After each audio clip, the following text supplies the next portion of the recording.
Double ID তে কেউ আছে?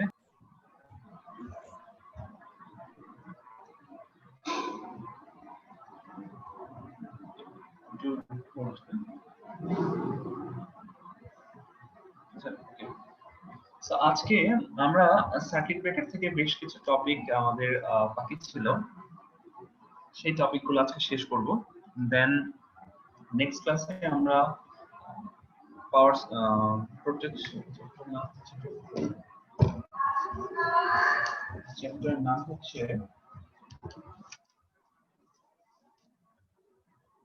protection against overvoltage. Chapter number 24, a protection against overvoltage এবং chapter 20 fuse.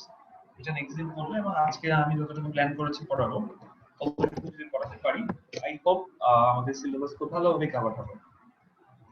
তো তাই ধারাবাহিকতায় আজকে আমরা সিটি স্যার বাকি ছিল, কাইন্ডলি ওটা যদি নেওয়া যেত ভালো হতো আর কি।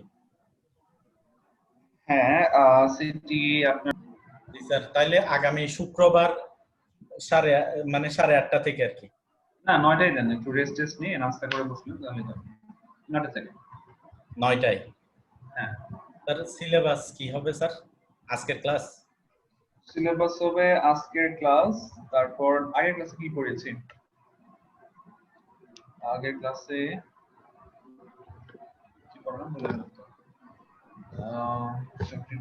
আচ্ছা আগের ক্লাসেও সার্কিট ব্রেকার যে পিডিএফ থেকে পড়াচ্ছিলাম। হ্যাঁ মানে গত ক্লাস এবং আজকের ক্লাস এই দুটো মিলে। ওকে স্যার, ঠিক আছে। সো আজকে আমরা ওই যে সার্কিট ব্রেকারের ভিতরে যে আর্কটা হয় সেই আর্কটাকে আমরা কোয়েঞ্চ করতে চাই বা এক্সটেন্ড করতে চাই, সেটা পারসিস্ট যেন না করে। তো আর্ক এক্সটেন্ড করার জন্য একটা কন্ডিশন হচ্ছে, এটা আর্ক এক্সটেনশন না, ফলটা থাকবে কি থাকবে না সেটা। এখানে দেখেন আর আর আর ভি ট্রিপল আর ভি নামে একটা টার্ম আছে, এটার নাম হচ্ছে rate of rise of restriking voltage. তো এই জিনিসটা কি সেটা আমরা সামনে ডিটেইলস করব, আপাতত মাথায় রাখি এটা একটা ভোল্টেজ, রিস্ট্রাইকিং ভোল্টেজ। আর এটা হলো rate of rise of dielectric strength. Condition হচ্ছে যদি ডাইইলেকট্রিক স্ট্রেংথের থেকে রিস্ট্রাইকিং ভোল্টেজের মানটা বেশি হয় তাহলে ফলটা আরো এক সাইকেল পারসিস্ট করবে, then fall current will persist for one more cycle. তার মানে আমার ডাইইলেকট্রিক স্ট্রেংথটা ছোট, মানে এটা বড় হতে দেওয়া যাবে না, তাহলে ফল থেকেই যাবে, এটাকে কম রাখতে হবে। এই কন্ডিশনটা একটু মাথায় রাখতে হবে। এটা কম রাখার মানে কি, আমাকে এটা রিডিউস করতে হবে। তো মূলত আমরা এই চ্যাপ্টারে আলোচনা করব টিআরভি মানে ট্রানজিয়েন্ট রিকভারি ভোল্টেজ। তো রিকভারি ভোল্টেজ জিনিসটা কি সেটা আমরা এই ফিগার থেকে দেখব। ফার্স্ট অফ অল এই গ্রিন কালার দিয়ে আমি বোঝাচ্ছি সিস্টেমের যে ভোল্টেজ সেটা, আর সিস্টেমের ভোল্টেজ থেকে ফল কারেন্টটা 90 ডিগ্রি ল্যাগ করিয়েছি। কেন 90 ডিগ্রি ল্যাগ করেছে সেটা আমরা পরের পেজে দেখব। তো ধরে নিলাম আপাতত 90 ডিগ্রি এখানে ল্যাগ করেছে। তো আমরা বলেছিলাম যে কারেন্ট জিরো পজিশন হচ্ছে ন্যাচারালি কারেন্টটা যে পজিশনে জিরো হয়, এখানে কারেন্টটা জিরো হয়ে গেছে, এখানেও হয়েছে, জাস্ট আমরা এই পয়েন্টে নিয়েছি। তো যে পয়েন্টে কারেন্ট জিরো হয়েছে সেই পয়েন্টে আমরা যে রিকভারি ভোল্টেজের যে অ্যাব্রাপশনটা পাই, যে পিকটা পাই, সেটাকে বলে restriking voltage. So this is my restriking voltage. এবং এই রিস্ট্রাইকিং ভোল্টেজটা ট্রানজিয়েন্ট পিরিয়ড মোটামুটি যে রিকভারি ভোল্টেজ যেটা পাই সেটা হচ্ছে রিকভারি ভোল্টেজ, মানে ট্রানজিয়েন্ট রিস্ট্রাইকিং ভোল্টেজটা ডিকে করার পর আফটার সার্টেন টাইম যেটা হচ্ছে রিকভারি ভোল্টেজ। তো মূলত আজকে আমাদের যে ডেরিভেশন বা যা পড়বো সেটা হচ্ছে রিস্ট্রাইকিং ভোল্টেজের ডেরিভেশনটা, এবং যেহেতু এটা ট্রানজিয়েন্ট পিরিয়ডে আছে তাই এটাকে আমরা বলছি ট্রানজিয়েন্ট রিকভারি ভোল্টেজ। এবং লাস্টলি ট্রিপল আরবিটাও পড়বো। তো আমরা একটা পাওয়ার সিস্টেমের লাইন চিন্তা করতে পারি, এটা একটা জেনারেটর, এর সাথে একটা কি এটা ট্রান্সফরমার, একটা সার্কিট ব্রেকার, ট্রান্সমিশন লাইন, এখানে ফল্ট হয়েছে। তো এটা যদি ফল্ট হয় এই সার্কিটটাকে আমরা ইকুইভ্যালেন্ট হিসেবে এটা বলতে পারি যে এখানে সোর্সে থাকলো এই পুরো সার্কিটের যে ইন্ডাক্টেন্স সেটাকে আমরা এখানে আর এল দ্বারা প্রকাশ করলাম। এই এল এর মধ্যে এই সোর্সের ইন্ডাক্টেন্স সেটা ইনক্লুড করা আছে, সার্কিটের ইনহারেন্ট রেজিস্ট্যান্স আর এবং এই লং ট্রান্সমিশনের প্যারামিটার যে লাম, সেই লাম প্যারামিটারের ক্যাপাসিট্যান্স হচ্ছে সি। তাহলে এটা হলো আমার ইকুইভ্যালেন্ট সার্কিট। এখন এই ইকুইভ্যালেন্ট সার্কিটে আমি আর টাকে নেগলেক্ট করতে পারি। কেন নেগলেক্ট করতে পারি? কারণ এটার আর টা এল এর তুলনায় মাছ স্মলার, সো এটা নেগলেক্ট দিস। তারপর কি শুধু এল এবং সি।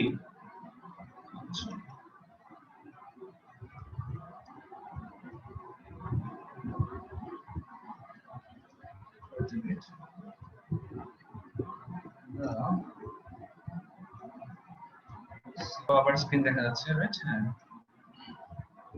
সো ওই আগের পেজের ফিগারটা একটু বোঝার চেষ্টা করি। খুব বেশি ঝাপসা লাগছে না, বোঝা যাচ্ছে? বোঝা যাচ্ছে। ওকে। সো এখানে এই যে কালারটা আমি এখানে গ্রিন কালার দিয়েছি, এটার নাম দিয়েছিল সার্কিটের যে ভোল্টেজ সেটা। আমি আগের পেজে বলছিলাম যে যেহেতু আমার রেজিস্ট্যান্সটা অনেক স্মল, ওটা আমরা নেগলেক্ট করতে পারি। থাকে হচ্ছে ইন্ডাকটেন্স আর ক্যাপাসিট্যান্স। কিন্তু যে মোমেন্টে আমার ফলটা হয়েছে, the moment at which fault occurs, মানে যে মোমেন্টে আমার ফলটা হয়েছে, সেই মোমেন্টে কিন্তু আমার এই ক্যাপাসিটরটা শর্ট সার্কিট। কেন শর্ট সার্কিট? কারণ আমার ঠিক এই জায়গাতে, যে জায়গায় আমার কাটছে, এখানে আমার সার্কিট ব্রেকার ছিল। তো আমার যখন ফলটা হয়েছে, এখান থেকে এখানে ফলটা হলো, তাহলে এই পয়েন্ট থেকে এখানে শর্ট সার্কিট চলে আসছে, তাহলে ক্যাপাসিটরটা শর্ট সার্কিট হয়ে গেল না? জি স্যার। ক্যাপাসিটর যদি শর্ট সার্কিট হয়ে যায়, তাহলে পুরো সার্কিটে আমার শুধু থাকলো কি ইন্ডাকটেন্সটা। আমরা জানি যে পিওর ইন্ডাকটিভ সার্কিটের ক্ষেত্রে কারেন্টটা 90 ডিগ্রি ল্যাগ করে। am I right? Current 90 degree lag করে। সেই জায়গা থেকে আমার এটা হচ্ছে ভোল্টেজ, এবং এখানে এটা হলো সার্কিটের কালোটা শর্ট সার্কিট কারেন্ট, এটা 90 ডিগ্রি ল্যাগ করেছে। এবং এই শর্ট সার্কিট কারেন্টের মধ্যেই যে ফান্ডামেন্টাল প্রপার্টিজ, সেটা হচ্ছে আমার এই আর্ক এর যে ভোল্টেজ সেটা। ওকে। তো আমি এই পজিশনটাকে হচ্ছে কারেন্ট জিরো পজিশন বা কারেন্ট জিরো ইনস্ট্যান্ট, এই পজিশন। এটা এখানেও হতে পারতো, এখানেও হতে পারতো, এখানে নিয়েছে। তো যে জায়গায় কারেন্ট জিরো পজিশন থাকে, সেখানে আমার স্ট্রাইকিং ভোল্টেজ আছে, এবং এটা আস্তে আস্তে ডায়োড হচ্ছে। তো এই পজিশনটা ছিল অ্যাক্টিভ রিকভারি ভোল্টেজ। তাহলে আমার ট্রানজিয়েন্ট রিকভারি ভোল্টেজটাকে আমরা বলতে পারি এই অ্যাক্টিভ রিকভারি ভোল্টেজ প্লাস এই যে অসিলেশন, এই দুটো মিলে active recovery voltage plus oscillation মিলে হচ্ছে টিআরপি। ওকে। এখন আমরা ডেরিভেশন করে বের করব এই যে সার্কিট ব্রেকার বলছিলাম, সেই সার্কিট ব্রেকারের অ্যাক্রস ভোল্টেজটা কত সেটা। এখন এখানে একটা ফ্যাক্ট হচ্ছে,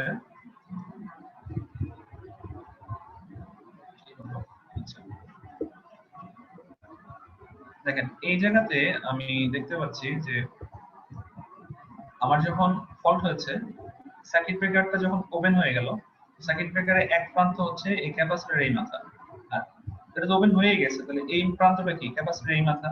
তার মানে সার্কিট ব্রেকারের অ্যাক্রসে যে ভোল্টেজটা পাবো, সেটা অ্যাকচুয়ালি ক্যাপাসিটরের অ্যাক্রসের ভোল্টেজটাই, রাইট?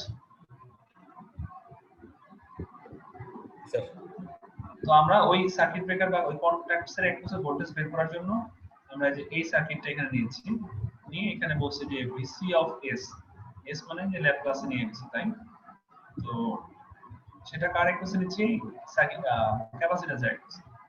তো এটা করার আগে আমরা একটা কাজ করেছি, সেটা হচ্ছে ল্যাপ্লাস ট্রান্সফর্ম করেছি। ল্যাপ্লাস ট্রান্সফর্ম করলে ইন্ডাক্টর হয়ে যায় একটা ল্যাপ্লাসের একটা কনস্ট্যান্ট এস, এস এল, এবং ক্যাপাসিট্যান্স হয়ে যায় এস সি, 1/sc, এবং যদি ইউনিট সোর্স থাকে সেটা হয় ওই em/s। এটা ল্যাপ্লাসে পড়ে আসার কথা, এটা আমার জন্য কিছু নাই। আমরা এখান থেকে যেটা দেখবো, ল্যাপ্লাস ট্রান্সফর্ম করার পর প্রত্যেকটা ইকুইভ্যালেন্ট ল্যাপ্লাস ট্রান্সফর্মে নেওয়ার পর কারেন্টটা বের করে নিতে চাই। তাহলে কারেন্ট ইকুয়ালস টু কি, a সোর্স বাই এই দুটো ইম্পিডেন্স, সেটাই করেছি। Current I equals to a source by এই দুটো ইম্পিডেন্স। আমার দরকার ছিল এর অ্যাক্রসে ভোল্টেজ, সেই ভোল্টেজটা কি পাবো, এই কারেন্ট দিয়ে এই ইম্পিডেন্সটাকে গুণ করলেই হবে না? এই হচ্ছে আমার কারেন্ট, এই হচ্ছে আমার ইম্পিডেন্স। তো এই যে আমি এখন এই ইম্পিডেন্সটাকে বেশি বড় হয়েছে, হ্যাঁ, এই যে এই হচ্ছে আমার কারেন্ট, এই হচ্ছে আমার ইম্পিডেন্স। এখন এখানে সিএস দ্বারা গুণ করলে এই সিএস কাটা, তাহলে এটার সাথে এটা গুণ করলে হবে s² LC প্লাস 1, মানে এখানে সিম্পলিফিকেশন করা হয়েছে। করা হলে এখান থেকে আবার LC কমন নেওয়া যায়, LC কমন নিলে এখানে যেহেতু ছিল না তাহলে এখানে 1/LC, এই টার্মটা পেলাম আমরা এখানে। ইতিমধ্যে আরেকটা কাজ করেছি আমরা, আমরা ধরে নিছি যে 1/√LC সমান হচ্ছে ওমেগা n। এখানে ওমেগা n বলতে আমরা বুঝে দিচ্ছি natural frequency of oscillation, natural frequency হচ্ছে ওমেগা n। তো এখানে স্কয়ার করলে রুট কাটা, এখানে ওমেগা স্কয়ার, একটু এলসি বের করলে উঠে যাবে 1/n স্কয়ার। আচ্ছা, আমরা যেটা করব এখানে যেখানে এলসি ছিল সেখানে আমরা ওমেগা n বসাবো, তাহলে এখানে হবে 1/n স্কয়ার, এখানে 1/LC ছিল শুধু ওমেগা n হবে। ওকে, আই হোপ এতটুকু বুঝতে পেরেছি সবাই, তাই না? জি স্যার। ওকে, কত নাম্বার আমি মেল করেছি বাট সবকটা আসে না। হ্যাঁ, পেয়েছি। সো ওখানে যেটা দেখছিলাম তার এই পরের অংশ এখানে, তাহলে কি পাচ্ছিলাম, ওই যে নিচে যে ওমেগা n স্কয়ার ছিল 1/n স্কয়ার, তাহলে সেটা উপরে আসলে ডাবল ওমেগা n স্কয়ার হবে, সেটা দুটো অংশে ভাগ করে লিখছি, এখানে দিয়েছি একটা, এখানে দিয়েছি একটা। এইভাবে সাজিয়ে লেখার পিছনে একটা রিজন আছে, সেটা হচ্ছে আমরা যদি ইনভার্স ল্যাপ্লাস ট্রান্সফর্ম করি তাহলে এরকম omega n by x square plus omega n square, এর সূত্র হচ্ছে integration of sin omega t, এটা ল্যাপ্লাসের ইনভার্স ল্যাপ্লাস ট্রান্সফর্মের সূত্র, সেটা আমার এখানে কিছু নাই। সো আমরা সেই ইনভার্স ল্যাপ্লাস ট্রান্সফর্মের সেই এস ডোমেন থেকে টাইম ডোমেনে চলে আসছি।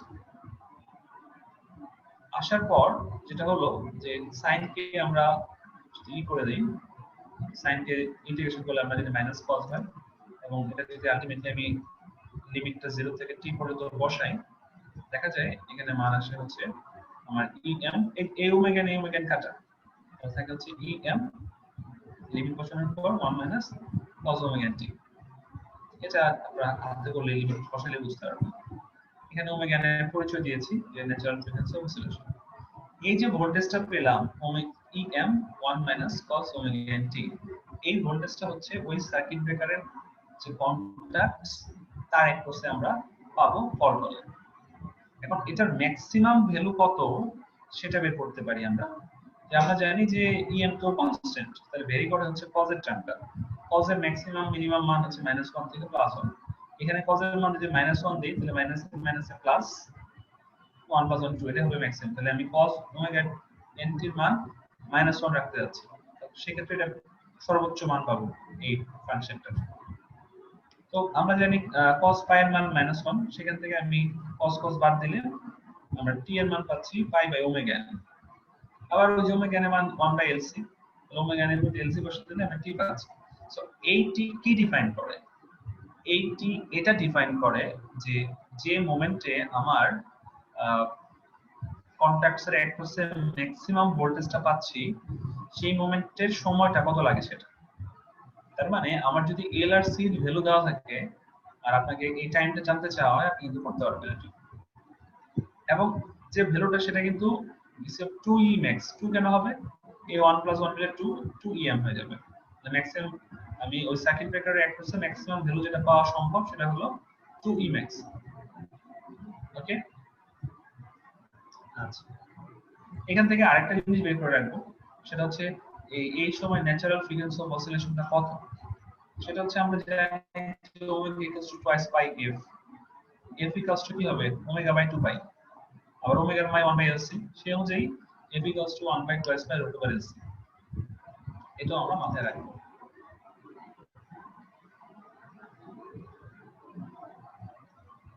এবার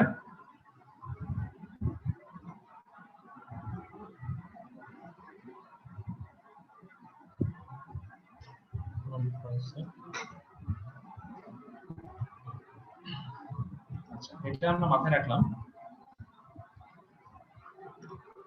এবার আমরা যে টিআরবি নিয়ে কথা বলছিলাম, ট্রানজিয়েন্ট রিকভারি ভোল্টেজ, তার মেইনলি দুইটা পার্ট ইম্পর্টেন্ট, দুইটা ক্যারেক্টারিস্টিক্স।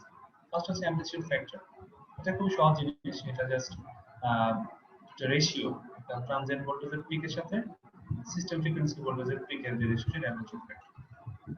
তো মেইন যেটা আমরা ইম্পর্টেন্স দিব এখানে, সেটাকে বলছি rate of rise of restriking voltage. Rate of rise of restriking voltage. তো এটা ইউনিট হচ্ছে কেভি পার মাইক্রোসেকেন্ড। এটাকে আমরা অ্যানালগে একটা ভাবে বের করতাম যে ওই ট্রিপল আরবিটা ম্যাক্সিমাম যে অ্যামপ্লিটিউড অসিলেশনের সময় পেতাম সেটাকে যদি তার ডিউরেশন অফ হাফ সাইকেল দ্বারা ভাগ করি তাহলে রিস্ট্রাইকিং ভোল্টেজটা পাবো। বাট এখন আর সেটা করি না, এখন আমরা ডেরিভেশনের মাধ্যমে বের করি। আমরা ওটাই দেখব কিভাবে করা যায়।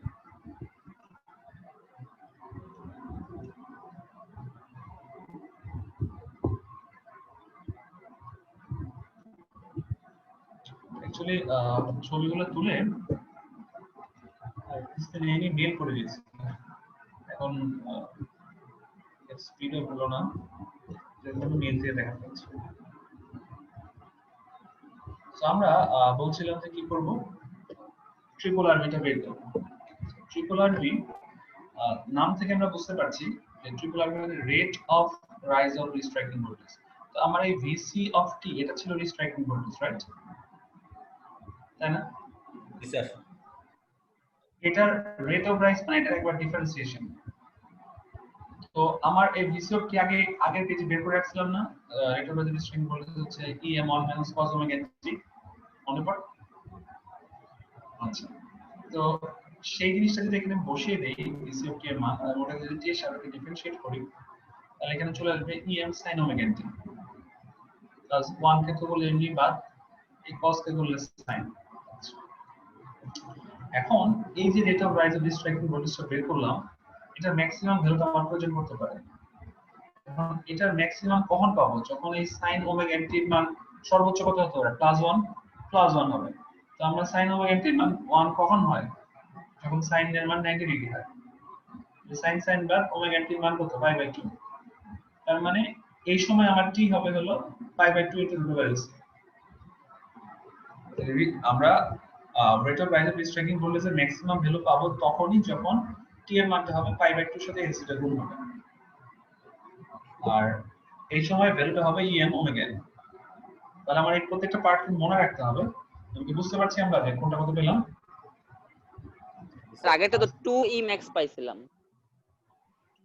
ই ম্যাক্স, হ্যাঁ, কারণ 2e max যেটা পেয়েছিলাম সেটা হলো আমার রিস্ট্রাইকিং ভোল্টেজটা, আর এটা হলো সেই রিস্ট্রাইকিং ভোল্টেজের আবার ডিফারেন্সিয়েশন। তাই এটা বুঝতে পারছেন? কারণ ডিফারেন্সিয়েশন কেন? কারণ এটা নামই হলো rate of rise of restriking. Rate of মানে কি? সময় দিয়ে ভাগ, ডিফারেন্সিয়েশন। এখন এই যে আমরা বলে রিস্ট্রাইকিং, এই যে ইএম বলছি বারবার, এই ইএমটা কি? ইএমটা হচ্ছে এই রিস্ট্রাইকিং ভোল্টেজের যে ম্যাক্সিমাম পিক যে ভ্যালুটা সেটাকে আমরা বলছি ইএম। ওকে, এই যে আমি ফিগারটা দেখাইছি এটা শুধু ট্রানজিয়েন্ট অংশটা দেখাইছি, এরপর এদিকে আস্তে আস্তে গিয়ে সমান হয়ে গেছে, সেটা দেখেনি। এই ট্রানজিয়েন্ট পিরিয়ডে যে ম্যাক্সিমাম পিকটা ছিল এটাকে আমরা বলছি ইএম ম্যাক্সিমাম। তো এই ইএমটা কত সেটাও তো আমাদের বের করা লাগতে পারে, তাই না? এটা যদি বের করতে চাই সেটা হলো যে আমরা এই পয়েন্টের যে ভোল্টেজটা সেটাকে আমরা বলছি হচ্ছে restriking voltage VC of T, right? তো এই ভিসি অফ টি এই পয়েন্টে ঢাল শূন্য না, এই পয়েন্টটাতে। তার মানে আমি যদি ম্যাক্সিমাম ভ্যালু বের করতে চাই তাহলে এই ভিসি অফ টি কে একবার ডিফারেন্সিয়েশন করে তার মান যদি শূন্য বসাই দিই তাহলে তো আমার ম্যাক্সিমাম ভ্যালু বেড়ে যাবে, আসবে না? তো আমরা এটা অলরেডি একবার ডিফারেন্সিয়েশন করছিলাম এখানে, এই যে ডিফারেন্সিয়েশন করেছি না, হ্যাঁ, এখানে এই যে এটা আসছিল। আমরা sin কতর মান 0 হয়, আমরা sin পাই এর মান 0 না, sin 0 মান 0, sin পাই এর মান 0, মানে sin 180 ডিগ্রি মান 0। জি স্যার। তাহলে এই যে ওমেগা টি এর মান হচ্ছে পাই 180, সেখান থেকে টি এর মান পাই রুটে আছে, এই পয়েন্টে এটা 0 হবে সেটা বলছি।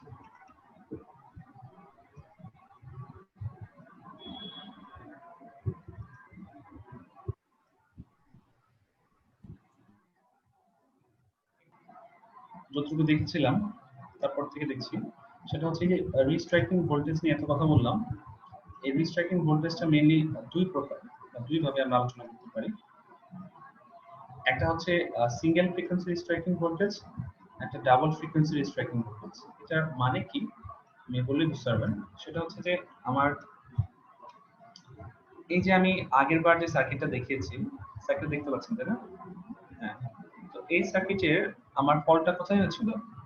এই সার্কিট ব্রেকারের খুব কাছেই ফল্ট হয়েছিল, রাইট? জি স্যার। তার মানে এই ক্ষেত্রে ফল্ট অকার হয়েছিল সার্কিট ব্রেকারের কাছে। কিন্তু প্র্যাকটিক্যালি কিন্তু দেখা যায় যে ফল্টটা ট্রান্সমিশন লাইনের যে কোনো জায়গায় হতে পারে। মানে এটা যে সার্কিট ব্রেকারের কাছেই হবে এমন কিন্তু কোনো নিশ্চয়তা নেই। জি স্যার। যেহেতু সার্কিট ব্রেকারের কাছেই হয়েছিল সেই জন্য আমার শুধুমাত্র একটা ইন্ডাক্টর, একটা ক্যাপাসিটর, মানে একটা সিরিজ এলসি সার্কিট দিয়ে হয়ে গেছিল। তো একটা সিরিজ এলসি সার্কিটের জন্য এটা ফ্রিকোয়েন্সি ছিল একটা, এই জন্য নাম কি হয়েছিল? Single frequency restriking voltage. এই জন্য এটার ফ্রিকোয়েন্সিটা অল্প থাকে, এটা নরমালি 1 কিলোহার্টজ থেকে 10 কিলোহার্টজ পর্যন্ত ভ্যারি করে। বাট প্র্যাকটিক্যালি যেটা বেশি দেখা যায় সেটাকে বলা হচ্ছে ডাবল ফ্রিকোয়েন্সি রিস্ট্রাইকিং ভোল্টেজ বা ট্রানজিয়েন্ট। এক্ষেত্রে কি হয়, আমার কিন্তু ফলটা আপনার এই জায়গায় তো একটা ইন্ডাক্টর একটা ক্যাপাসিটর আছে, এখানে আমার সার্কিট ব্রেকার আছে আগের মতো, কিন্তু আগে এই জায়গায় ফল্ট হয়ে গেছিল। কিন্তু ফলটা কিন্তু এই জায়গায় না হয়ে আমার ট্রান্সমিশন লাইন অনেক দূরে যে কোনো জায়গায় হতে পারে। ধরে নিলাম যে যতটুকু দূরে হয়েছে তার আগের যে পার্টটা আছে সেটা একটা এলসি সার্কিট দিয়ে প্রকাশ করা যায়। তাহলে আমার এলসি সার্কিট এখন দুইটা হয়ে গেল না? সার্কিট ব্রেকারের আগে একটা এলসি এবং পরে একটা এলসি, রাইট? এখন আমরা এই এই সার্কিটের জন্য ট্রানজিয়েন্ট রেসপন্সটা কেমন সেটা তো অলরেডি 2-3 বার ফিগার দেখে ফেলছি, তাই না? কিন্তু যখন ফিগারটা বা যখন হচ্ছে আমার ডাবল ফ্রিকোয়েন্সি হবে তখন দেখেন এই পজিশনে ডিরেক্ট এর সাথে ম্যাচ না করে যে আরেকটা এক্সট্রা পিক আছে, মানে দুইটা ডিফারেন্ট ন্যাচারাল ফ্রিকোয়েন্সির জন্য অ্যাব্রাপশনটা মানে একটু অন্যরকম হবে। তারপর আস্তে আস্তে সেটা ডাই আউট হয়ে যাবে, কোনো প্রবলেম। তো এই যে বোথ সার্কিট, এটা একটা সার্কিট, এটা একটা সার্কিট, এই বোথ সার্কিট ডিফারেন্ট ন্যাচারাল ফ্রিকোয়েন্সিতে অসিলেট করে, যার কারণে আমি যদি এই সার্কিট ব্রেকারের অ্যাক্রসে আগের মতো ভোল্টেজ যেটা এখানে ভিসি বের করছিলাম, এটাকে যদি আমি ভিকে বলি, এটা বের করতে চাই, তাহলে সেটা হবে এই রেজাল্টেন্ট মানে আমার সেটা যে পাবো সেটা হলো এই কন্ট্যাক্টসের অ্যাক্রসে এই দুটো সার্কিটের রেজাল্টেন্ট যে ভোল্টেজ সেটা, রাইট? স্যার এতটুকু বুঝলে চলবে।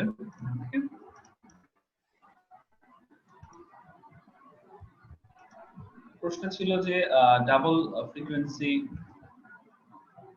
রিস্ট্রাইকিং ভোল্টেজ বলতে কি বুঝো? আসলে করতে পারবেন এখন। ও মাই গড, স্ক্রিন কি সুন্দর হয়ে গেছে।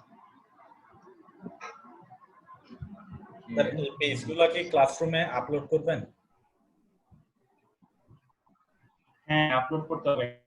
এটা হাতে লেখার পিছনে একটা রিজন আছে, হচ্ছে যে আপনার বইয়ে আপনার এই ভিকে মেথড বই প্লাস এমনি নেটেও কোথাও যতটা আমি আমার গ্র্যাজুয়েশনে গোছাই করেছি দেখেছিলাম এইভাবে নাই, একটু শূন্য ছাড়া। তাই এই বিষয়গুলো একটু হাতে লিখে দেওয়ার চেষ্টা করছি।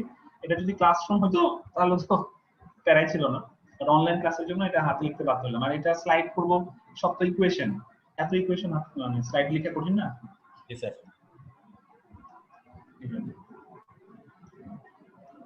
একটা প্রমাণ যেটা বিভিন্ন পরীক্ষায় এসে থাকে মাঝে মাঝে, যে rate of rise of restriking ভোল্টেজটা ন্যাচারাল ফ্রিকোয়েন্সির সমানুপাতিক, এটা প্রমাণ করো। কি বলেছি? Rate of rise of restriking ভোল্টেজটা ন্যাচারাল ফ্রিকোয়েন্সির সমানুপাতিক, এটা প্রমাণ করতে হবে। এটা প্রমাণ করার অনেকগুলো ওয়ে আছে, তার মধ্যে আমরা এর আগ পর্যন্ত অলরেডি একবার কিন্তু বের করছিলাম, ট্রিপল আরবির মান বের করছিলাম। ট্রিপল আরবি কত ছিল? Omega N. একটু দেখেন, আমার এর আগে ট্রিপল আরবি ছিল হচ্ছে যখন আগের পেজে করছিলাম ওখানে ছিল ওমেগা এন ইএম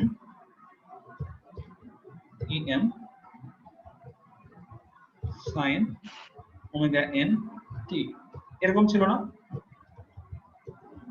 মনে পড়ে? জি স্যার। জি স্যার। এই ট্রিপল আরবি মান ছিল এটা, কিন্তু ওই যে আমি বলেছি যে ওমেগা এন যেটা সেটাই আসলে 1/√LC, বুঝতে পারছেন 1/√টা দিতে পারছি না, বুঝি না √LC। তো আমার এই যে বর্তমান যে ইকুয়েশনটা লিখছি em/√LC, এই ওমেগা এর পরিবর্তে √LC, এখানে যেখানে ওমেগা ছিল সেখানে যে √LC মিলেছে। জি স্যার, ভ্যালুটা বসিয়ে দেওয়া হয়েছে জাস্ট। ভ্যালুটা বসাতে হয়েছে। এটা করার পিছনে রিজন হচ্ছে ওই যে কাটাকাটি যেতে যাওয়া যায়। এটা তো ট্রিপল আরবি, আমার তো প্রমাণ করতে হবে হচ্ছে ট্রিপল আরবির সাথে এফএন এর সম্পর্ক। তাহলে এফএন টাও দেখি আমরা। এফএন কি ব্যাপার, এফএন হয়ে গেল।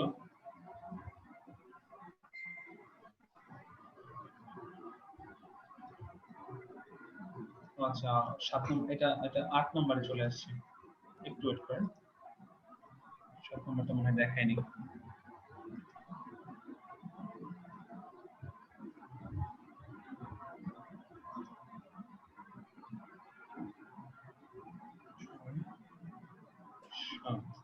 আচ্ছা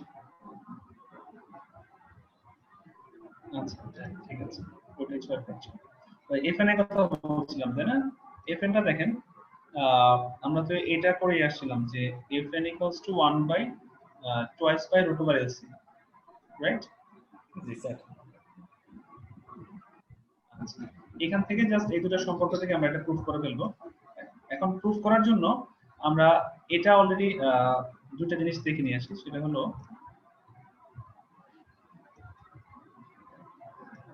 ফার্স্ট যেটা দেখবো সেটা হলো ওই ট্রিপল আরভি যেটা, সেটার ম্যাক্সিমামটা লাগবে। কারণ প্রমাণে তো আছে আমার হলো triple RV max proportional to FN. তো ট্রিপল আরভি তো জানো বের করলাম আমি, ওটা শুধু ম্যাক্সিমাম ভ্যালুটা বের করে নেব। তো ম্যাক্সিমামটা একবার ডিফারেন্সিয়েট করলে হয়ে যায়। এই যে এখানে অলরেডি আমরা ট্রিপল আরবি বের করছি, এটা আসছে। আর এটা ম্যাক্সিমামটা করার জন্য আরেকবার ডিফারেন্সিয়েট করে সেটা ইকুয়ালস টু 0 বসাবো। তো এই অংশটা আরেকবার ডিফারেন্সিয়েট করলাম, ইকুয়ালস টু 0 বসালাম।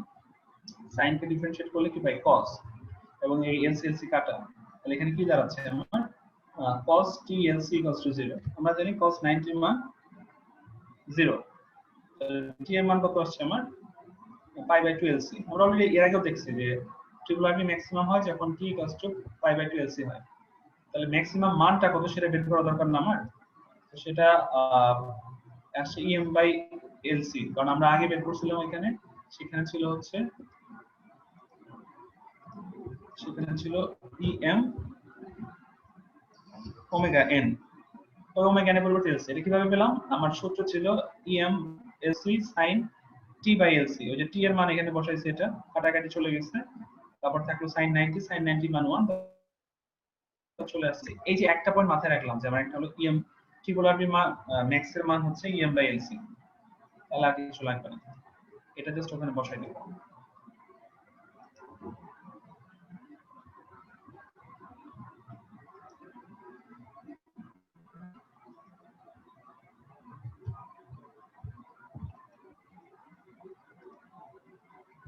ওকে, এই যে দেখেন আমার কি পেলাম? ট্রিপল আরবি মান ছিল em/LC, অতএব √LC = RR গুণ করলে এই em/ট্রিপল আরবি ম্যাক্স।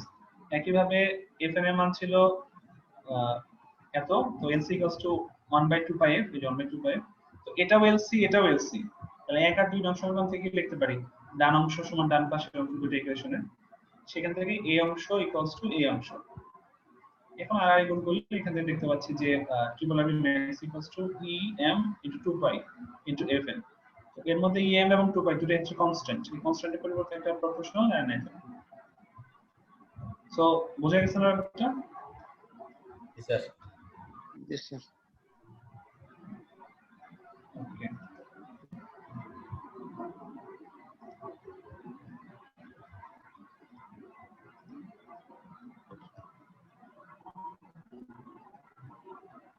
আচ্ছা এখন কি পিডিএফ দেখা যাচ্ছে না আগেরটাই দেখা যাচ্ছে? পিডিএফ দেখা যাচ্ছে স্যার।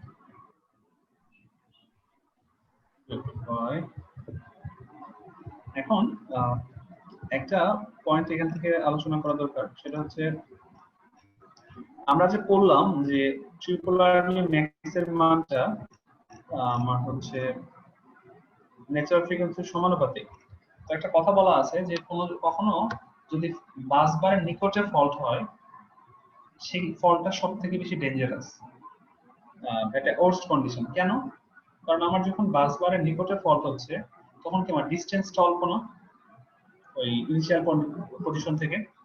তো ডিসটেন্স যদি অল্প হয় ক্যাপাসিট্যান্স সি এর মান কি অল্প হবে না? ডিসটেন্স অল্প হলে আচ্ছা সি এর মান অল্প হবে। তো সি এর মান অল্প হয়, আমি এই ইকুয়েশনটা দেখি এখানে এমনিতেই হচ্ছে ফ্রিকোয়েন্সির সাথে সি এর রিলেশনটা হচ্ছে ব্যস্তানুপাতিক, তার মধ্যে আবার রুট ওভার আছে, তো তার মধ্যে আবার সি এর মানটা অল্প। This small value of C will determine the value of fn in a large scale, right? মানে সি এর মানটা এখানে কম হওয়ার কারণে fn এর মানটা হয়ে যাবে অনেক বেশি। ন্যাচারাল ফ্রিকোয়েন্সি fn এর মানটা যখন অনেক বেশি আর fn যেহেতু ট্রিপল আরবি সমানুপাতিক, তাহলে ট্রিপল আরবি মানটা হচ্ছে সেক্ষেত্রে বেড়ে যাবে। কিন্তু আমরা এটা জানি ট্রিপল আরবি মান যদি ডাইইলেকট্রিক স্ট্রেঞ্জের থেকে বেশি হয় সেক্ষেত্রে ফল্ট কারেন্টটা আরো একটা সাইকেল পারসিস্ট করে থেকে যায়, তাহলে ফল্ট আমার রিকভার করলো না। দ্যাটস ওয়াই এটা is a worst condition. Clear? G sir. এবার কারেন্ট চপিং নামে একটা ব্যাপার আছে, কারেন্ট চপিং থেকে আমরা করব। কারেন্ট চপিং হচ্ছে আমার তো আর্ক এক্সচেঞ্জ করার একটা শর্ত ছিল যে কারেন্টটাকে জিরো করতে হবে, এবং ন্যাচারালি কারেন্ট জিরো পজিশন হচ্ছে যে পজিশনটাতে কারেন্ট জিরো হয় সেটা। এখন এই চপিং কারেন্টের মানে হলো যে ন্যাচারালি কারেন্টটা জিরো হওয়ার আগেই আমি যদি সেটাকে জিরো করতে পারি ওটাকে বলে কারেন্ট চপিং। মানে ন্যাচারালি যখন জিরো হবে তো হবে, ওটা কোনো ম্যাটার না, বাট তার আগেই যদি আমি সেটাকে জিরো করতে পারি যে মেথডের মাধ্যমে, সেটা হচ্ছে কারেন্ট চপিং। ক্লিয়ার? আচ্ছা, তো current chopping mainly occurs in air plus circuit breaker. এর কারণটা হচ্ছে they retain the same extinguishing power irrespective of the magnitude of the current to be injected. আচ্ছা, এটা এখানে মেইনলি আমরা যেটা ফোকাস করব সেটা হচ্ছে এই যে কারেন্ট জিরো করব, এই কারেন্ট জিরো করার একটা ওয়ে হচ্ছে ব্লাস্ট দিতে পারি আমরা। ব্লাস্ট দিয়ে কারেন্ট জিরো করা যায়, তবে যে ব্লাস্টটা দিব সেই ব্লাস্টটা দিতে হবে কন্টিনিউয়াস, কারণ ব্লাস্ট দিলে রিস্ট্রাইকিং ভোল্টেজ ক্রিয়েট হয়, এবং যদি rate of rise of restriking voltage মানে ট্রিপল আরবি মান আবার ডাইইলেকট্রিক স্ট্রেঞ্জের থেকে বেশি হয় সেক্ষেত্রে আর পারসিস্ট করবে, যেটা হতে দেওয়া যাবে না। যার কারণে ব্লাস্টটা সবসময় দিতে হবে, মানে কন্টিনিউয়াস ব্লাস্ট দিতে হবে। তবে এক্ষেত্রে একটা প্রবলেম হচ্ছে যে অয়েল সার্কিট ব্রেকারের ক্ষেত্রে আমার এই যেহেতু ফল্ট কারেন্টের পরিমাণ এমনিতেই কম থাকে যার কারণে প্রেসারও কম হবে। তো প্রেসারও যদি কম হয় তাহলে তো ব্লাস্ট দেওয়া যাবে না, ব্লাস্ট হবে না, সেই ক্ষেত্রে ব্লাস্ট দিতে হয় প্রেসারের মাধ্যমে। যার কারণে এই কারেন্ট চপিং মেথডটা অয়েল সার্কিট ব্রেকারের ক্ষেত্রে সুইটেবল না। ওকে, অয়েল সার্কিট ব্রেকার বাদে বাকি সার্কিট ব্রেকারগুলোর ক্ষেত্রে এই কারেন্ট চপিং মেথডটা সুইটেবল। এখন একটা বিষয় হচ্ছে যে আমি যে হঠাৎ করেই ব্লাস্ট দিচ্ছি, এই ব্লাস্ট ইফেক্টের কারণে তো এই কারেন্টের মানটা চপ ডাউন টু জিরো, মানে জিরো হয়ে যাবে। কিন্তু কারেন্টের মান হঠাৎ করে জিরো হলেও আমরা জানি যে ইন্ডাক্টর ইনস্ট্যান্টেনিয়াসলি কারেন্ট চেঞ্জ করে না, চেঞ্জ হয় না। তাহলে তার মধ্যে যে স্টোরড এনার্জিটা ছিল সেটা কি half L I square, right? তো এই যে হাফ এল আই স্কয়ার, এই যে স্টোরড এনার্জিটা, তাহলে এটা কি হবে? এই পরিমাণ এনার্জি ট্রান্সফার হয়ে ক্যাপাসিট্যান্সে চলে যাবে। আচ্ছা, ক্যাপাসিট্যান্সে কেন যাবে? কারণ আমার মূল সার্কিটের তো ছিল দুটো এলিমেন্ট, একটা ইন্ডাক্ট্যান্স একটা ক্যাপাসিট্যান্স। আমি এখানে জোর করে কারেন্ট জিরো করে ব্লাস্ট দিয়ে কারেন্ট জিরো করলাম, তাহলে এই এনার্জিটা স্টোর করা ছিল সেটা ক্যাপাসিট্যান্সে আসবে না?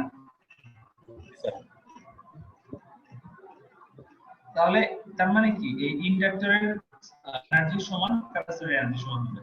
তো হাফ আর হাফ বাদ, তাহলে এটা কি থাকছে? হাফ এল আই স্কয়ার সমান সি ভি স্কয়ার, মানে এখানে ই মানে ভি। আমি যদি এই ই মানে ভি বের করতে চাই তাহলে সি টা এই পাশে চলে আসবে, সেক্ষেত্রে ই কাজটা হবে I root over L C. Okay, half half কেটে দিলে বুঝতে পারবেন যেখানে ই তো এখানে স্কয়ার ছিল, রুট ওভার করতে হবে, রুট ওভার এল সি আসবে। আচ্ছা, এখন এই যে আমার ভোল্টেজটা আসলো, এই ভোল্টেজ থেকে অনেক ক্ষেত্রে সময় আমার কোশ্চেন জিজ্ঞেস করা যেতে পারে। যেমন আমি যদি বলি যে কোন একটা সার্কিটের ইন্ডাক্টেন্সের মান 4 মিলি অ্যাম্পিয়ার আর ক্যাপাসিট্যান্স হচ্ছে 0.001 মাইক্রোফ্যারাড, সেক্ষেত্রে কারেন্ট যদি আমার 50 অ্যাম্পিয়ারে চক করে দেই, তাহলে আমার ইনডিউস ভোল্টেজটা কত হবে? যে ভ্যালুগুলো দেওয়া ছিল এগুলো এখানে পুট করে দিলে আমার ভ্যালু আসছে 100 কেভি। ওকে, 100 কেভি পর্যন্ত ভোল্টেজ এখানে রাইজ করা পসিবল।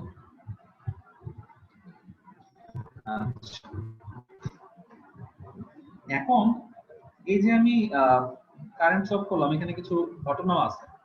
এক নাম্বার ঘটনা হচ্ছে এই যে প্রসপেক্টিভ ভোল্টেজ যে ই বলছি যেটা, এটা অনেক বেশি high compare to dielectric strength.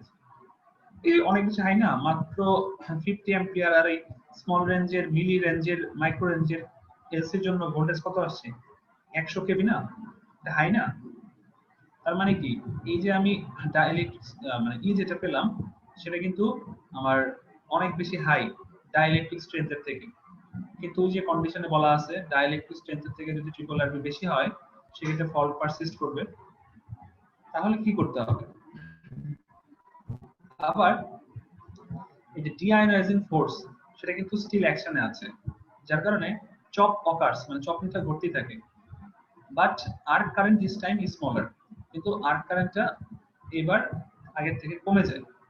তার মানে কি হচ্ছে, এই মেথডের মাধ্যমে আমি যে কারেন্ট চপ করছি, এই মেথডে কিন্তু আমার ভোল্টেজটা ঠিক অনেক বেড়ে গেছে, বাট কারেন্টটা আগের বারের থেকে পরের বারে আরো কমে গেছে। আচ্ছা, কারেন্টটা যখন কমে গেল, তাহলে পরের বার যখন হচ্ছে সে ভোল্টেজ যখন ইউজ করছে, তখন কিন্তু আগের থেকে কম্পারেটিভলি লো ভোল্টেজ পাবে আর্ক ইগনাইট করার জন্য।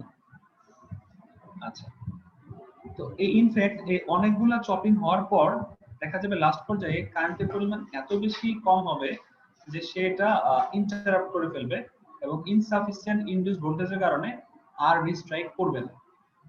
তার একটা ফিগার দিয়ে আমি বোঝানোর চেষ্টা করছি। দেখেন এখানে এটা হলো আমার এই রিস্ট্রাইকিং ভোল্টেজ, এটা অ্যাকচুয়ালি এই পর্যন্ত ছিল রিস্ট্রাইকিং ভোল্টেজ। এখানে একটা থ্রেশহোল্ড চিন্তা করেন। তো যতক্ষণ পর্যন্ত আসলে এই ফিগারটা এমন ছিল না, ফিগারটা ছিল এখান থেকে এতটুকু পর্যন্ত, এটাও ছিল এতটুকু, এটা ছিল এতটুকু, এটা ছিল এতটুকু, আস্তে আস্তে কমছে। আর এটা হলো আমার থ্রেশহোল্ড।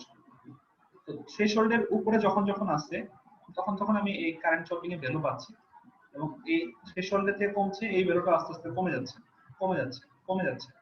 এই পজিশনে গিয়ে কিন্তু থ্রেশহোল্ডের থেকে এটা কমে গেছে, তখন এইটা জিরো হয়ে গেছে।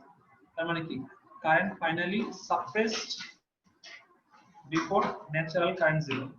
এই পয়েন্টে গিয়ে কারেন্ট এমনিতেই জিরো হতো ন্যাচারালি, বাট তার এতটুকু আগে কিন্তু আমি জিরো করে দিলাম। এটাকে বলা হচ্ছে কারেন্ট চপিং। বুঝতে পারছি সবাইকে?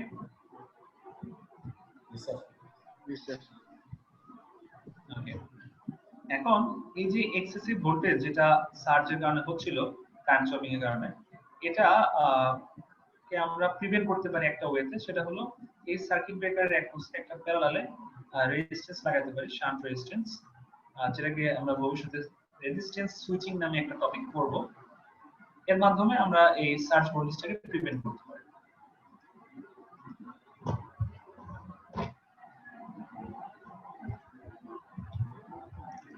এখন আমরা একটু রেজিস্ট্যান্স সুইচিংটা দেখি।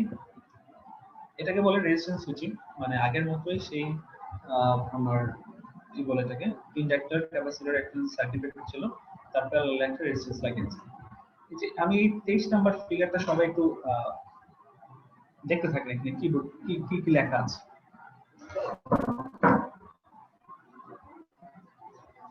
ডাক্তার বলে একটু দেখি।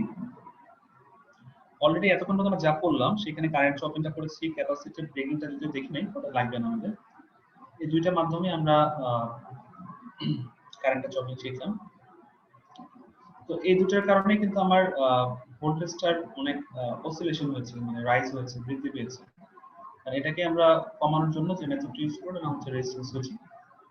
এখানে কি বলছে, this excessive voltage surges during circuit interruption can be prevented by the use of shunt resistance R connected across the circuit breaker as shown in the equivalent circuit in 22.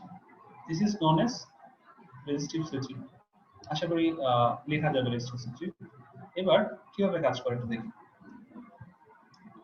আমরা দেখতে পাচ্ছি যখন এইখানে কোন একটা ফল্ট ঘটে তখন এই কন্টাক্টস অফ দ্য সার্কিট ব্রেকারটা খুলে যায়, ওপেন হয়ে যায় এবং এই কন্টাক্টস এর একটা আর্ক আটকে যায়, স্ট্রাক থাকে। তো যেহেতু এই কন্টাক্টটা একটা রেজিস্ট্যান্স দ্বারা শান্টেড করা আছে, তো এই পার্ট অফ আর্ক কারেন্টের একটা অংশ এই রেজিস্ট্যান্স দিয়ে যায়, যার ফলে আর্ক কারেন্ট যেটা ছিল একটা পার্ট থেকে চলে গেল, তাহলে কিছুটা সে ডিক্রিজ হয়ে গেল। and an increase in the rate of deionization of the arc path। আমার তো আসলে এই গ্যাপের মধ্যে যে আর্কটা স্টাক ছিল সেটা আস্তে আস্তে কোয়েঞ্চ করা বা সরিয়ে ফেলা বা রিডিউস করাটাই ছিল উদ্দেশ্য। তাহলে আর্কের একটা অংশ বা ডিআয়নাইজেশনের একটা অংশ কিন্তু আমার এদিক দিয়ে গিয়ে সেটা কমে গেল। আচ্ছা, কনসিকুয়েন্টলি এই যে আর্ক রেজিস্ট্যান্স সেটা কিন্তু একটু মিউট করেন। আচ্ছা, আবার এই যে আমি এত কিছু করলাম এর ফলে কিন্তু আবার আর্কের রেজিস্ট্যান্সটাও বেড়ে গেল, কারণ এখান দিয়ে যখন এক্সেস পরিমাণে আর্ক কারেন্ট যাচ্ছিল, তো এই রেজিস্ট্যান্সটা বেড়ে যাওয়ার কারণে this increased arc resistance leads to a further increase in the current. মানে আগে ধরেন রেজিস্ট্যান্স ছিল 5, তার কারণে যে পরিমাণ আর্ক কারেন্ট গিয়েছিল ওই যাওয়ার ফলে রেজিস্ট্যান্স বেড়ে এখন 5 কিলো ওহম হয়ে গেছে। তার ফলে আর্ক কারেন্ট আরো বেশি নিবে, সে মানে তার ধারণ ক্ষমতা অনুযায়ী নিবে আর কি। তো further increase in current through shunt resistance, এই প্রসেসটা চলতে থাকে until arc current become so small that it fails to maintain the arc. তার মানে এই প্রসেসটা চলতে থাকে যতক্ষণ না পর্যন্ত আর্ক কারেন্টের ভ্যালু এত কম হয় যে এটা আর্কটা মেইনটেইন করতে ফেল করে। এভাবে আর্কটা এক্সটিংগুইশ হয়ে যায় এবং সার্কিট কারেন্টটা ইন্টারাপ্ট হয়ে যায়। তো এটা একটা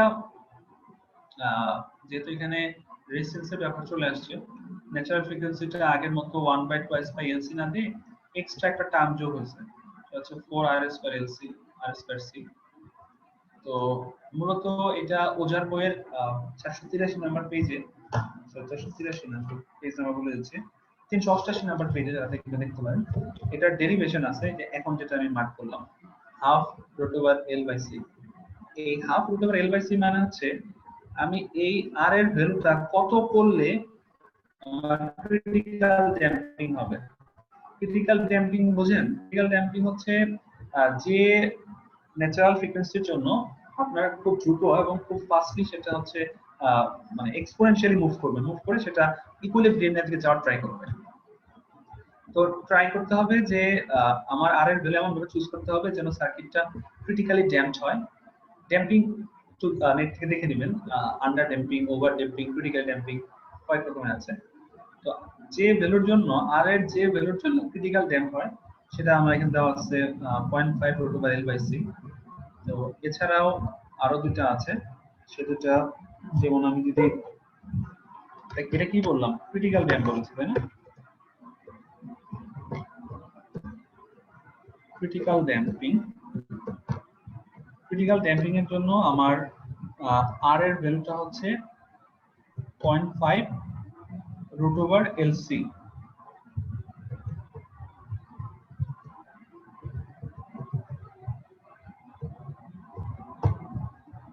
এতটুকু বুঝলাম। এখন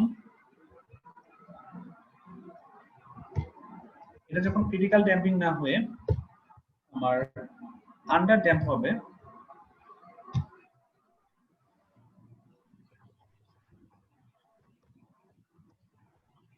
আন্ডার ড্যাম্পিং সেক্ষেত্রে এর ভ্যালুটা এটা আর এর ভ্যালুটা 0.5 √LC থেকে ছোট হবে এবং যখন এটা বুঝতে পারছেন ওভার ড্যাম্পিং হবে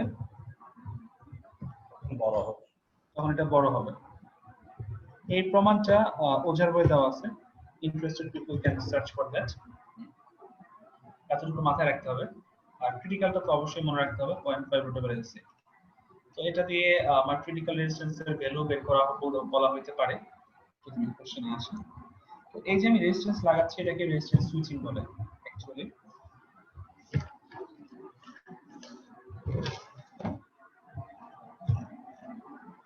এবার আমরা আমাদের আজকে যে লাস্ট টপিকটা সার্কিট ব্রেকারের সেটা হচ্ছে সার্কিট ব্রেকারের রেটিং নিয়ে একটু করতে হবে। তো একটা সার্কিট ব্রেকারের তিনটা ডিউটিস মাস্ট পারফর্ম করতে হয়, খেয়াল রাখতে হয়। সেই তিনটা ডিউটিস হচ্ছে, একটা হলো it must be capable of opening the faulty circuit and breaking the fault current. মানে এটাকে faulty সার্কিটটা ওপেন করা এবং fault currentটা ব্রেক করার যোগ্যতা থাকতে হবে। It must be capable of being closed onto a fault. It must be capable of carrying fault current on short circuit. মানে এখানে যে যোগ্যতার কথা বলেছে সেটা আপনারা এমনি জানেন, খালি জানতেন না যেটা এভাবে আলাদা করে বলা যায়। সেটা দেখে নেবেন যদি আমি প্রশ্ন আসে দিতে হবে। তো মূলত একটা সার্কিট ব্রেকারের তিন টাইপের রেটিংস দিয়ে প্রকাশ করা হয়। তিন টাইপের, একটা হলো ব্রেকিং ক্যাপাসিটি, মেকিং ক্যাপাসিটি এবং শর্ট সার্কিট ক্যাপাসিটি। তো সবথেকে এর মধ্যে ইম্পর্টেন্ট যেটা সেটা হলো আমার ব্রেকিং ক্যাপাসিটি। তো এই ব্রেকিং ক্যাপাসিটি অ্যাকচুয়ালি হলো যে কোন একটা সার্কিট ব্রেকারের যে আরএমএস কারেন্ট সেটা, এর মানে আমাকে এখানে খেয়াল করতে হবে, এটা যদি আমার এক্স এক্সিস হয়, এটা যদি আমার ওয়াই এক্সিস হয়, আমি যে কারেন্টটা পাবো সেটা কিন্তু এরকম একটা সাইনোসয়েডাল পিক থাকবে। তার মানে এর মধ্যে আমার ডিসি মানে সরি ডিসি শিফটিংও থাকবে। ও সরি, মজার একটা কথা মনে পড়লো। আমাদের যে ভিসি ছিল রুয়েটের, তো ওনার বাসা ছিল চাপায়, বুঝছেন? তো উনি কখনোই স বলতে পারতো না, মানে উনি বলতো স, যেমন আমরা বলতাম সিএসি উনি বলতো সিএসি, ঠিক আছে? আমরা বলতাম ডিসি উনি বলতো ডিসি। উনি যত বড় প্রোগ্রামে যেত, রাষ্ট্রপতি আসছিল, তো রাষ্ট্রপতির প্রোগ্রামের মধ্যেও ওনাকে স্পিচ দিতে দেওয়া হয়েছে, উনি সেই সিএসি।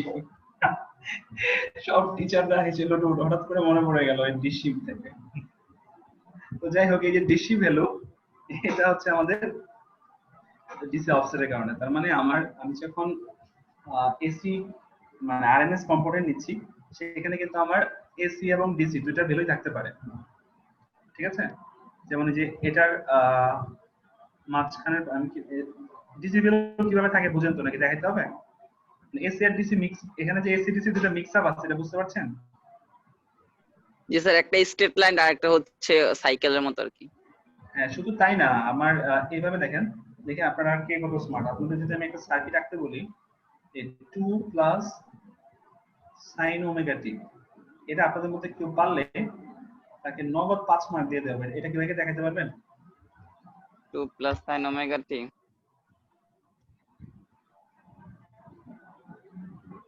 যদি একে স্ক্রিনশট দিয়ে দেখাতে পারেন, সিরিয়াসলি তাকে 5 মার্ক দেব আমি, 5 মার্ক ক্লাস পারফরম্যান্সের ভিত্তিতে। 2 প্লাস সাইন ওমেগা টি খুবই সহজ যদিও, তাও দেখি পারেন কিনা, মানে এটা বেসিক থেকে পাওয়া যায়।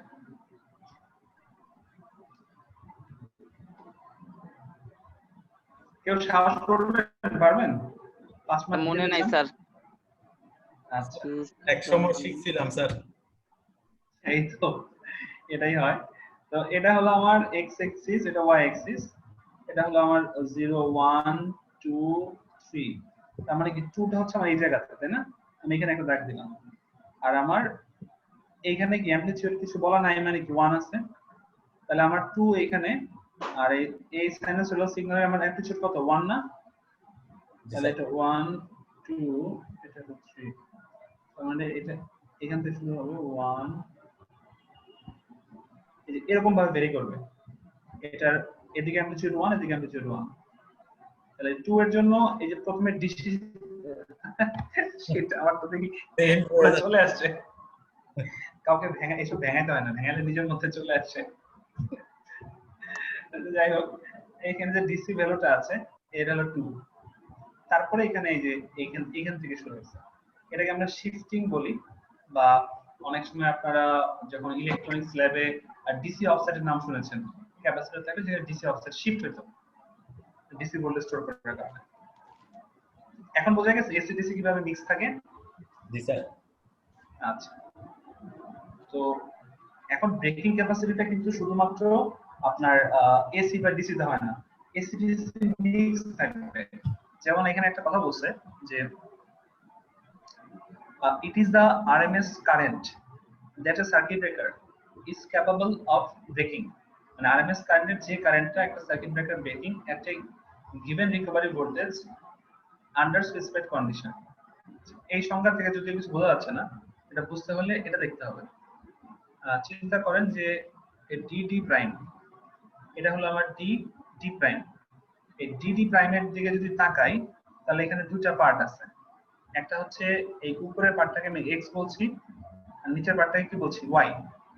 তো এই এক্সটা কি আমার এসি কম্পোনেন্ট আর ওয়াইটা হলো আমার ডিসি কম্পোনেন্ট, আগের 2 এর মতো, রাইট? এই যে এতটুকু যে বেশি, এটা হলো আমার ওয়াই, এটা হলো ডিসি, আর এক্সটা হচ্ছে আমার এসি। ওকে, এখন এই ব্রেকিং ক্যাপাসিটিটা দুই রকমের ভাবে মেজার করা যায়। একটা হচ্ছে সিমেট্রিক্যাল ব্রেকিং ক্যাপাসিটি, আর একটা হলো অ্যাসিমেট্রিক্যাল ব্রেকিং ক্যাপাসিটি। এই সিমেট্রিক্যালটা নরমালি আপনার ফলো করে হচ্ছে ইন্ডিয়া, তারপর হচ্ছে কি ব্যাপার, কোথায় চলে গেলাম আমি কি আমার স্ক্রিনে আছি? হ্যাঁ আছি। সিমেট্রিক্যালটা ফলো করে হচ্ছে ইন্ডিয়া, তারপরে ব্রিটেন, আর অ্যাসিমেট্রিক্যালটা ফলো করে হচ্ছে আমেরিকা, ফ্রান্স, এসব বেশি ডেভেলপ কান্ট্রিগুলো। তো সিমেট্রিক্যালের যারা করে তারা আসলে ডিসি কম্পোনেন্ট নিয়ে মাথা ঘামায় না, শুধু আরএমএস ও বেসি কম্পোনেন্ট নিয়ে চিন্তা করে। আর যারা অ্যাসিমেট্রিক্যাল তারা পুঙ্খানুপুঙ্খ হিসাব করে RMS value of total current, তার মানে এরা এর মধ্যে যে এসি ভ্যালু আছে ডিসি ভ্যালু আছে। বোঝা গেছে? এরা ইন্ডিয়া ব্রিটেন এটা করে, আর অ্যাসিমেট্রিক্যালটা করে হচ্ছে ইউএস। তো অবশ্যই একটা বিষয় এখানে বুঝতে পারছি যে অ্যাসিমেট্রিক্যাল ব্রেকিং ক্যাপাসিটিটা অবশ্যই সিমেট্রিক্যাল থেকে বেশি, কারণ অ্যাসিমেট্রিক্যাল একটা টার্মই এক্সট্রা যোগ হচ্ছে, ডিসি টার্ম, তাই না? এখন কনভেনশনালি এই যে ব্রেকিং ক্যাপাসিটি বলছি, এটা আসলে এমভিএ দ্বারা প্রকাশ করা হয়, কিন্তু এখানে দেখেন লিখছেও এমভি দ্বারা, বাট এটা আসলে এমভি দ্বারা প্রকাশ করাটা ভুল, এটা উচিত না, এটা একটা রং। এটা এখানে লিখছে it seems illogical to give breaking capacity in MVA. এর কারণটা না দেখে কেউ বলতে পারবেন? এটা আসলে চিন্তা করলেই হয়, আমি পরিচয় দিয়ে দেখি বুঝতে পারেন কিনা। এখানে আই হচ্ছে শর্ট সার্কিট কারেন্ট আর ভি হচ্ছে রেটেড ভোল্টেজ। এখন বলেন ব্রেকিং ক্যাপাসিটি কেন এমভিএ তে ইললজিক্যাল? আবারও বলছি, I short circuit current, V হচ্ছে রেটেড ভোল্টেজ। বলতে পারবেন কেন ইললজিক্যাল? শর্ট সার্কিট কারেন্টটা স্যার অনেক বেশি হওয়ার কথা না এখানে।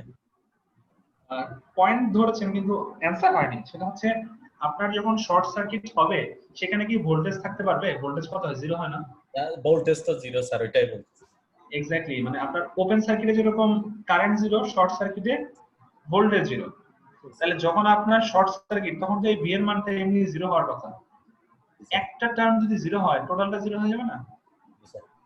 এজন্য ব্রেকিং ক্যাপাসিটি এমভিএ তে ইললজিক্যাল। কারণটা হলো since it is obtained from the product of short circuit current and rated voltage. যখন শর্ট সার্কিট কারেন্ট আমরা নিচ্ছি তখন এর মধ্যে কিন্তু ভোল্টেজটা আইদার জিরো না হলে খুবই ছোট হওয়ার কথা, মানে স্মল হওয়ার কথা, যেটা ইললজিক্যাল। এই হচ্ছে ব্রেকিং ক্যাপাসিটি। ব্রেকিং ক্যাপাসিটি সবথেকে বেশি ইম্পর্টেন্ট, এখান থেকে ভাইবা বা অনেক থেকে অনেক কোশ্চেন আছে। এছাড়া বাকি যে দুটো এটা খুব ইজি, একটা মেকিং ক্যাপাসিটি, একটা হচ্ছে শর্ট কি বলে এটাকে, শর্ট টাইম ওয়েটিং। এই মেকিং ক্যাপাসিটিটা হচ্ছে যে আমার অ্যাসিমেট্রিক্যাল যে ব্রেকিং ক্যাপাসিটি ছিল, যারা ইউএসএ যেটা ফলো করতো অ্যাসিমেট্রিক্যাল ব্রেকিং কারেন্টটা, সেটার কোথায় গেল, যে মেকিং ক্যাপাসিটি হচ্ছে আমার একটা টার্ম দিয়ে গুণ করতে হয় 2.2 ইনটু সিমেট্রিক্যাল ব্রেকিং ক্যাপাসিটি। এই 2.2 আসছে হচ্ছে এই আরএমএস ভ্যালু থেকে পিক ভ্যালুতে কনভার্ট করার জন্য আসছে √2, এবং ডাবলিং ইফেক্ট নামে একটা ইফেক্ট আছে, সেই ইফেক্টটাকে মাথায় নিয়ে 1.80% এক্সট্রা, মানে 1.8 দ্বারা গুণ করা হয়। তাহলে সেই 1.8 এবং √2 গুণ করলে কত হচ্ছে 2.55। আমি আমার সিমেট্রিক্যাল ব্রেকিং ক্যাপাসিটি যা, তাকে যদি 2.55 দ্বারা গুণ করি তাহলে কি পাবো? Making making capacity. Capacity. Exactly.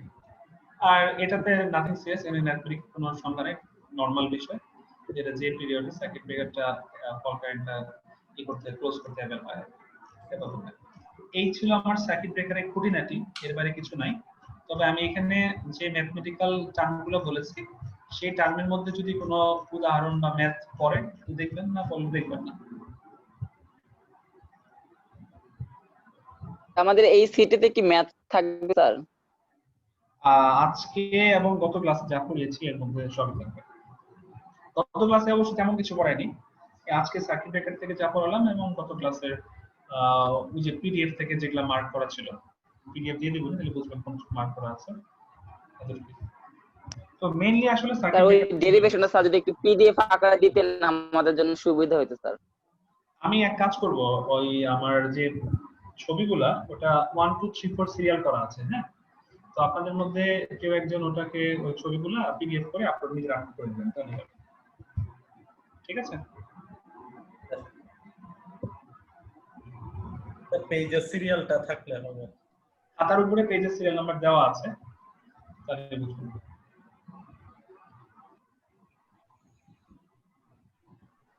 আর আরিফ, আপনি যদি কাজটা করেন, একটা কাজ করবেন, সেটা হলো আমি একটু দেখাই দেই।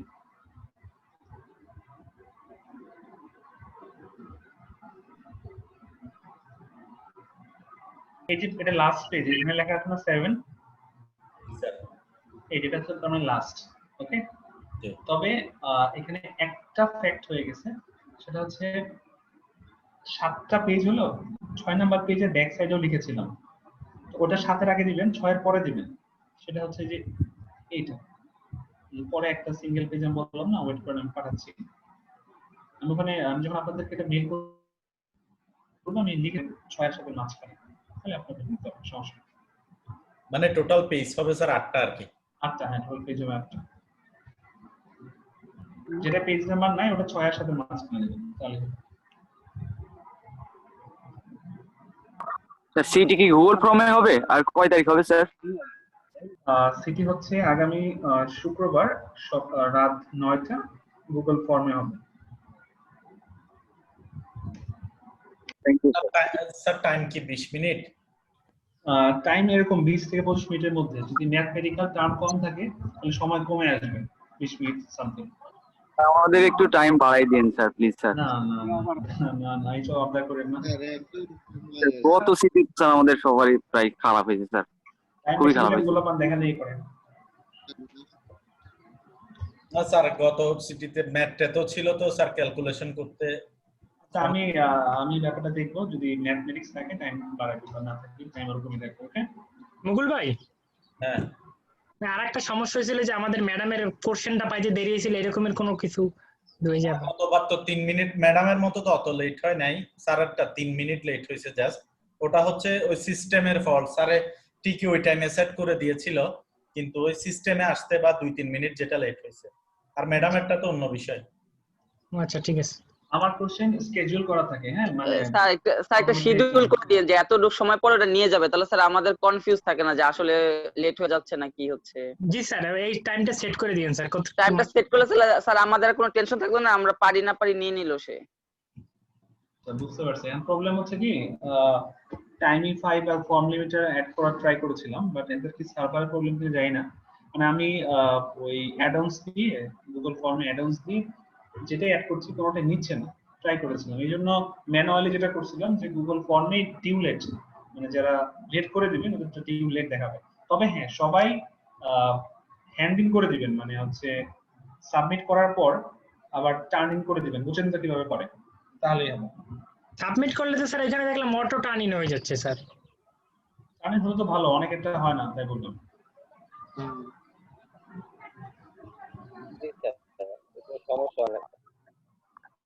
ঠিক আছে, তাহলে এটাই স্যার আমরা আসলে ওই যে সময় খুব কমই পাবো আর কি, মানে শুক্রবার করেছে এবং দুপুর টাইম।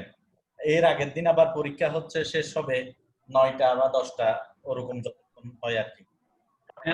আপনারা তো টাইমটা শুক্রবার সেট করলেন, আর আগেও দিতে পারতেন। এখন স্যার এটা রুটিন ভাবেই করে ফেলছে। ঠিক আছে, সেমিস্টারের শেষের দিকে তো একটু চাপ থাকবেই, সবারই থাকে। কষ্ট করেন তাহলে মনে থাকবে, বাচ্চা কাচ্চাদের গল্প করতে পারবেন যে বাবা দেখো আমরা গ্রাজুয়েশনের লাস্ট উইকটাতে এরকম কষ্ট করেছি।